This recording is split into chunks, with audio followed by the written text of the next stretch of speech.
Hi there, welcome to the second edition of this video series idea I've had that I'm calling What Makes This Pop Song Work? If you watched the first video, you know that I have a band, Fuzzy Math, that does mostly original music, but then an occasional, what we call creative pop cover. So I spent some time thinking about what makes some pop songs more effective than others. And I put them into two categories. I think it's fair to say in general pop songs are simpler than, say, most jazz, certainly in terms of harmony. So they have to sometimes do some clever things to create and sustain musical interest. And the first category I call just lots of little details, and that's what producers do with effects and accents and instrumentation, and you might not even be aware of it when you're listening to it. And there's already a good video series that gets into that. There's one by a guy called Rick Beato that's called What Makes This Song Great, and he gets into all those little details. And I want to focus more on the other category that deals with the harmony and how songs can creatively take some simple harmonic structures and make them more interesting. And I basically call it delayed gratification, and I see lots of examples of this in music. And so last fall, just for fun and because it was seasonal, we looked at the jingle for the classic Halloween movies, because I've always been kind of fascinated with why that was so effective. But then I hinted to you that there's a couple songs that you probably all already know and love. They both happen to be by Fleetwood Mac, who were obviously masters of their craft, that maybe are two of the best examples I've found of this idea of delayed gratification. And so I want to talk about those real quickly with you. So the first one is off of the great album Rumors, one of the greatest albums of all time. Some people know it as Thunder Only Happens When It's Raining, but the title of the song is called Dreams. We're low tech here, but here's the song that you know.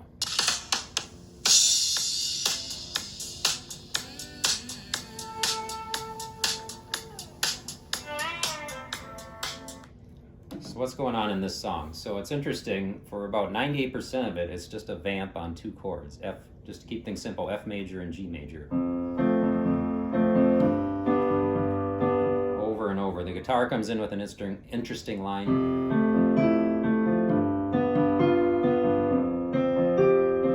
Some color to those chords, some sevenths and ninths.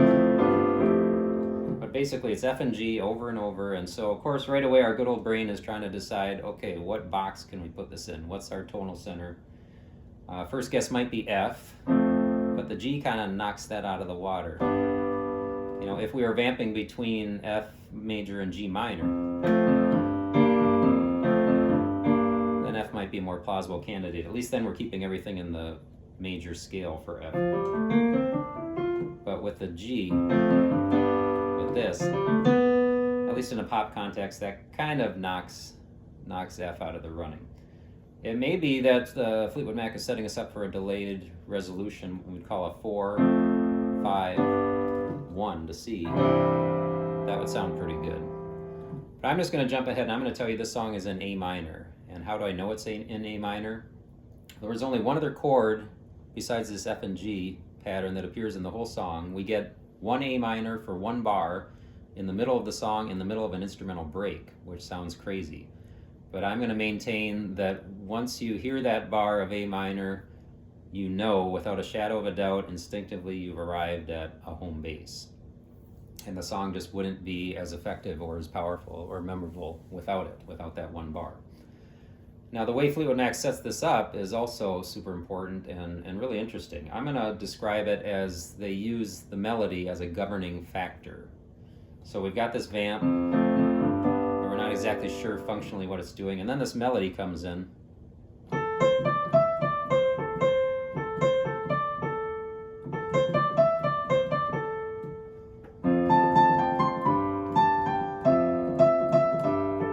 That melody couldn't be outlining A minor really any more clearly than it is. Even when we get to the bridge.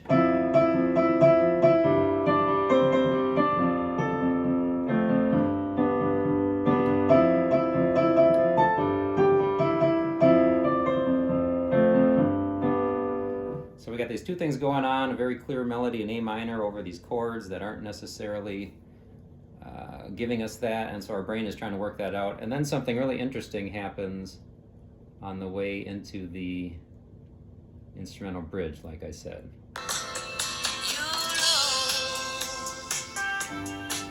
G, F,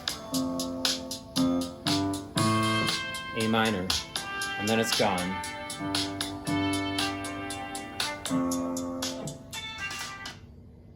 So that was pretty powerful. What was going on there?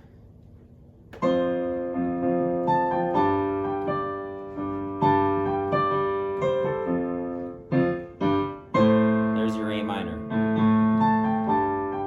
Just for one bar, and then it's gone. And then the rest of the song, 2+ minutes, literally goes back to. But that one bar of A minor gave us what we needed. Just a brief resting place. And then, interestingly, the song ends on this sort of hybrid chord. It's kind of a jazzy thing. We'd call it an F major 7 sharp 11, but it's sort of a combination of the F and the G. So that's Dreams. Then I found that Landslide uses some of the same concepts. You know, this might be, for some of you, your favorite Fleetwood Mac song ever. And it uses them slightly less simply, but maybe even more powerfully, you know, so here's that great song.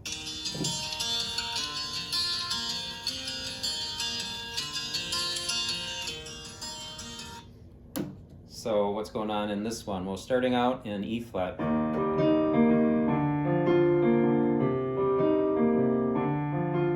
So we have another sort of hypnotic progression kind of going back and forth. We got E flat, we're going to B flat as a passing chord. Clue there is it's a D in the bass. That takes us to a C minor, which is going to go back up to the B flat passing. This just repeats. So pretty solidly in E flat, right? This is a solid progression. Which we also know, because then the melody comes in and gives us E flat even more clearly, right?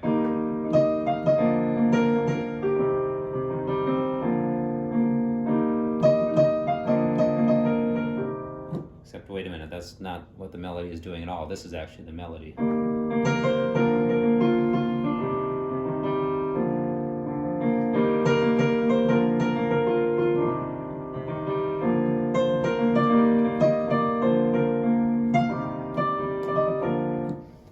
Once again, we got a melody here. This time, Mac couldn't be outlining B flat any more clearly with the melody while we're over this vamping thing that's really more in E flat, which is giving us a lot of nice colors here, but it's also getting our brain kind of confused again. We're waiting for something to happen.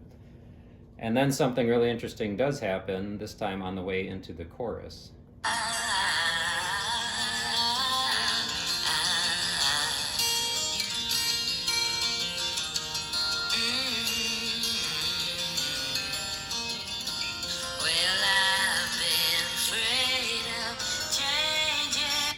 Okay, something powerful there just happened. What was it? We're in our vamp. We get to the C minor. Now the C minor is going to function as what we call a pivot chord. It can take us in two different directions. So far it's been bringing us back up to repeat that vamp. This time, heading into the chorus, C minor is going to function as a 2, as part of a 2-5-1 progression, a very common progression in music. C minor being the 2, F would be the 5, and guess what the 1 is? B flat. This gives us a real solid landing here. It's going to give us the F with an A on the bottom. And then we get into the chord. Interesting way they play with the melody there, give us a little back and forth. It outlines a C minor and a B flat. Anyway, just kind of interesting. They're still kind of trying to keep us a little bit on edge. Now here we kind of moved that pattern that was in E flat down to B flat.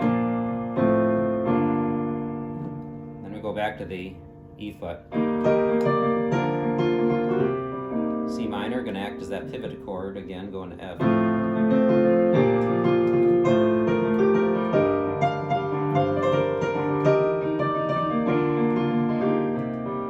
Is going to go back to its original function now and take us back into the vamp,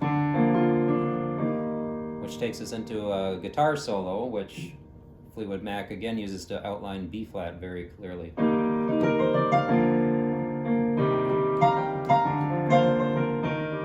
And so on. An interesting side note, there was a remake of this song done some years ago by a band called the Smashing Pumpkins. Great band, beautiful song, but for me, when they got to the guitar solo, it seemed like maybe they hadn't quite picked up on this architecture that I'm describing that Fleetwood Mac was using. Their solo just seems to kind of play over the changes as they're written. It starts out very clearly in E flat.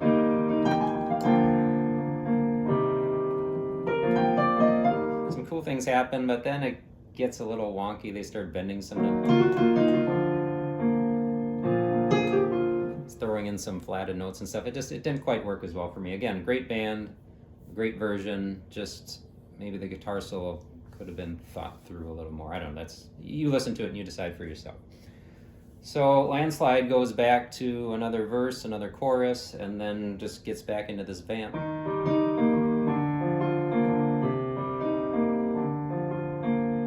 And then it literally ends on the C minor pivot chord. Now our ear would love to hear,